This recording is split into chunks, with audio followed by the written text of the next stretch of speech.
সাবধান, আপনার আজকের লাভ হয়তো কাল আপনার ধ্বংস ডেকে আনছে। জানেন কি কেন আল্লাহ তাআলা মেঘের আড়াল থেকে আগুন বর্ষণ করে মাদিয়ানের ধনী ব্যবসায়ীদের এক নিমিষে শেষ করে দিয়েছিলেন? এই শাস্তি ইতিহাসে ছাউনির শাস্তি নামে পরিচিত। নবী শুয়াইব আলাইহি ওয়াসাল্লামের এই গল্প প্রমাণ করে মাপি কম দেওয়া বা মানুষকে ঠকানো ব্যবসা নয়, এটি আল্লাহর সাথে সরাসরি শত্রুতা। এই ঘটনা আপনাকে দেখাবে কিভাবে সততার সামান্য অভাব এক জাতিকে ইতিহাসে বিলীন করে দিয়েছিল। সম্পূর্ণ গল্পটি শুনতে থাকুন, কারণ এর শেষ অংশ আপনাকেও চিন্তায় ফেলবে।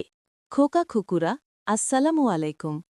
আজকে আমরা শুনব আরেকজন মহান নবীর গল্প, যিনি ব্যবসা বাণিজ্যের অসততা এবং মূর্তিপূজায় লিপ্ত এক জাতিকে আল্লাহর পথে আহ্বান করেছিলেন। তিনি হলেন নবী শুয়াইব আলাইহি ওয়াসাল্লাম। কোনো ইহুদি খ্রিস্টান ঐতিহ্যে তাকে ইথ্রো বলে মনে করা হলেও এটি সর্বসম্মতভাবে গৃহীত নয়। নবী শুয়াইব আলাইহি ওয়াসাল্লাম এর কাহিনী মাদিয়ান নামে পরিচিত একটি অঞ্চলে শুরু হয়, যা বর্তমানে বৃহত্তর সিরিয়ার মধ্যে অবস্থিত ছিল। এই এলাকাটি ঘন জঙ্গলে ঘেরা ছিল এবং এখানে মূলত ব্যবসায়ীদের একটি সম্প্রদায় বসবাস করত। যদিও তারা বাণিজ্যে সমৃদ্ধ ছিল, কিন্তু মাদিয়ানের লোকেরা ছিল তাদের ব্যবসায়িক লেনদেনে প্রতারক। তারা প্রায়শই ত্রুটিযুক্ত বা মাপে কম পণ্য বিক্রি করে ক্রেতাদের ঠকাত। বণিকদের জন্য একটি কেন্দ্র হওয়ায় মাদিয়ানবাসীরা কাফেলাদের পথ আটকে দিত এবং তাদের শহরের মধ্য দিয়ে নিরাপদে যাওয়ার জন্য চাঁদা দাবি করত, তাই তাদের ভয় করা হতো। মাদিয়ানবাসীরা শুধু ব্যবসায় অসততা ছিল না, তারা ছিল অবিশ্বাসী। তারা আল্লাহ সুবহানাহু তাআলার অস্তিত্বকে অস্বীকার করত এবং বন ও প্রকৃতির দেবদেবীর পূজা করত বলে জানা যায়। সূরা কাফের ১৪ নম্বর আয়াতে তাদের আসহাব উল আইকা বা বনের সঙ্গী হিসেবে উল্লেখ করা হয়েছে। তাদের এই দুর্নীতি ও অবিশ্বাস দূর করতে আল্লাহ সুবহানাহু তাআলা তাদের নিজেদের সম্প্রদায় থেকে একজন নবী নিযুক্ত করে তার রহমত বর্ষণ করেন। গুরুত্বপূর্ণ এই কাজটির জন্য তিনি শুয়াইব নামে এক ব্যক্তিকে নির্বাচন করেন। একটি দুর্নীতিগ্রস্ত এবং দাম্ভিক সম্প্রদায়কে তাদের পুরনো বিশ্বাস ত্যাগ করে জীবনযাত্রার নতুন পথ গ্রহণ করার আহ্বান জানানো নিঃসন্দেহে কোনো সহজ কাজ ছিল না, বিশেষ করে যখন তাদের অনৈতিক ব্যবসা তাদের দীর্ঘদিন ধরে লাভবান করে আসছিল এবং এর জন্য তাদের উল্লেখযোগ্য ত্যাগ স্বীকারের প্রয়োজন ছিল। কিন্তু নবী শুয়াইব আলাইহি ওয়াসাল্লাম আল্লাহ সুবহানাহু তাআলার এই মিশন পূর্ণ করতে এবং অন্যদের ইসলামের ছায়াতলে নিয়ে আসতে দৃঢ় প্রতিজ্ঞ ছিলেন। নবী শুয়াইব আলাইহিসাল্লাম তার জাতির প্রতি আহ্বান জানিয়েছিলেন যেন তারা তাদের মিথ্যা দেবদেবীকে পরিহার করে শুধু আল্লাহ সুবহানাহু ওয়া তাআলার ইবাদত করে। তিনি ঘোষণা করলেন, হে আমার সম্প্রদায়, তোমরা আল্লাহ ইবাদত করো, তিনি ছাড়া তোমাদের অন্য কোনো উপাস্য নেই। তোমাদের প্রতি তোমাদের রবের পক্ষ থেকে স্পষ্ট প্রমাণ এসেছে। সূরা আল আহরাফ, আয়াত ৮৫। নবী শুয়াইব আলাইহিসাল্লাম তার জাতিকে ব্যবসা বাণিজ্যে ন্যায়পরায়ণ সৎ হতে এবং সততার সাথে জীবিকা অর্জন করতে অনুরোধ করলেন। তিনি তাদের মনে করিয়ে দিলেন যে আল্লাহ সুবহানাহু ওয়া তাআলা তাদের প্রতি কত অনুগ্রহ করেছেন এবং তাদের সতর্ক করে দিলেন যে তারা যদি আল্লাহর হেদায়েতের বিরুদ্ধে বিদ্রোহ অব্যাহত রাখে তবে কঠোর শাস্তি নেমে আসবে। সুতরাং তোমরা মাপ ও ওজন পূর্ণ করো এবং মানুষকে তাদের প্রাপ্য বস্তু থেকে বঞ্চিত করো না, আর ভূমিতে সংস্কার করার পর বিপর্যয় সৃষ্টি করো না। এটাই তোমাদের জন্য কল্যাণকর যদি তোমরা মুমিন হও। আর তোমরা প্রত্যেক পথে হুমকি দিয়ে এবং আল্লাহর পথে যারা বিশ্বাস করেছে তাদেরকে বাধা দিয়ে ও তাতে বক্রতা খুঁজে বেরিও না।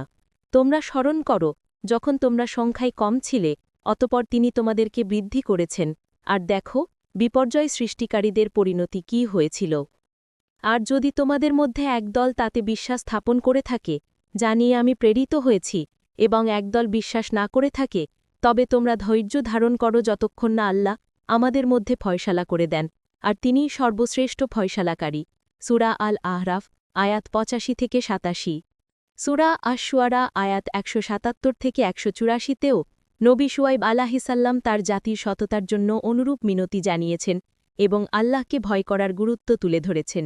তিনি তাদের চ্যালেঞ্জ করে জিজ্ঞেস করলেন, তোমাদের কি ভয় নেই? আমি তো তোমাদের জন্য একজন বিশ্বস্ত রাসূল। সুতরাং তোমরা আল্লাহকে ভয় করো এবং আমাকে অনুসরণ করো। এর জন্য আমি তোমাদের কাছে কোনো প্রতিদান চাই না। আমার প্রতিদান তো কেবল জগৎসমূহের রবের নিকট রয়েছে। মাপ পূর্ণ করো এবং মানুষের জিনিসপত্র কম দিও না। সোজা পাল্লা দ্বারা ওজন করো এবং হ্রাসের দিকে যেও না। আর পৃথিবীতে বিপর্যয় সৃষ্টি করে বেরিও না।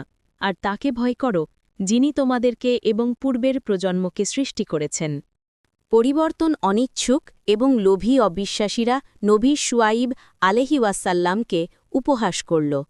তারা ব্যঙ্গ করে উত্তর দিল, হে শুয়াইব, তোমার সালাত কি তোমাকে এই নির্দেশ দেয় যে আমরা আমাদের পূর্বপুরুষেরা যাদের পূজা করত তাদের বর্জন করব, অথবা আমরা আমাদের ধন সম্পদে নিজেদের ইচ্ছামতো ব্যবহার করা ছেড়ে দেব? তুমি তো একমাত্র সহনশীল ও সুপথপ্রাপ্ত বলে মনে করো।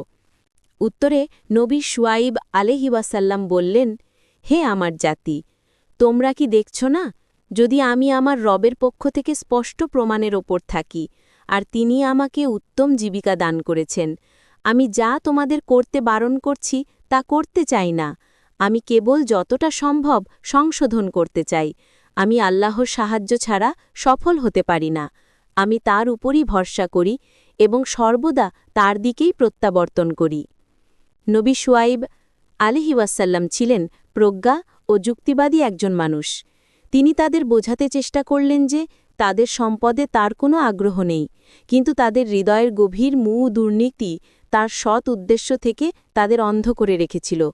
তাদের সন্দেহ এবং আত্মকেন্দ্রিকতা তাদের বিচার বুদ্ধিকে আচ্ছন্ন করে সত্যকে চিনতে বাধা দিচ্ছিল।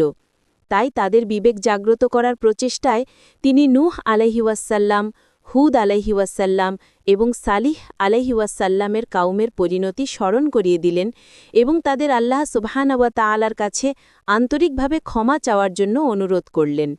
হে আমার জাতি, তোমাদের প্রতি আমার বিরোধিতা যেন তোমাদেরকে এমন অপরাধের দিকে পরিচালিত না করে যার ফলে তোমাদের ওপর সেই শাস্তি নেমে আসবে যা পূর্বে নূহ, হুদ এবং সালিহের কাউমের ওপর নেমে এসেছিল। আর লুতের কাউমের ভূমি তো তোমাদের থেকে দূরে নয়। তোমরা তোমাদের রবের কাছে ক্ষমা চাও এবং তার দিকে তওবা করো। নিশ্চয়ই আমার রব অতি ক্ষমাশীল, অতি প্রেমময়। কিন্তু তারা তাকে হুমকি দিল। তারা বলল, হে শুয়াইব, তুমি যা বলো তার অনেক কিছুই আমরা বুঝি না। আর নিশ্চয়ই আমরা তোমাকে আমাদের মধ্যে দুর্বল দেখছি। তোমার জ্ঞাতিগোষ্ঠী না থাকলে আমরা অবশ্যই তোমাকে পাথর মেরে হত্যা করতাম, কেননা আমাদের ওপর ক্ষমতা খাটানোর মতো শক্তি তোমার নেই। ধৈর্যশীল শুয়াইব উত্তর দিলেন, হে আমার জাতি, আমার জ্ঞাতিগোষ্ঠী কি তোমাদের কাছে আল্লাহ অপেক্ষা অধিক শক্তিশালী যে তোমরা জ্ঞাতিগোষ্ঠীকে ভয় পাও, অথচ তোমরা আল্লাহকে তোমাদের পেছনে ফেলে রাখলে? নিশ্চয়ই আমার রব তোমাদের সমস্ত কৃতকর্মকে বেষ্টন করে আছেন। হে আমার জাতি, তোমরা তোমাদের পদ্ধতিতে কাজ করতে থাকো, আমিও আমার পদ্ধতিতে কাজ করতে থাকব।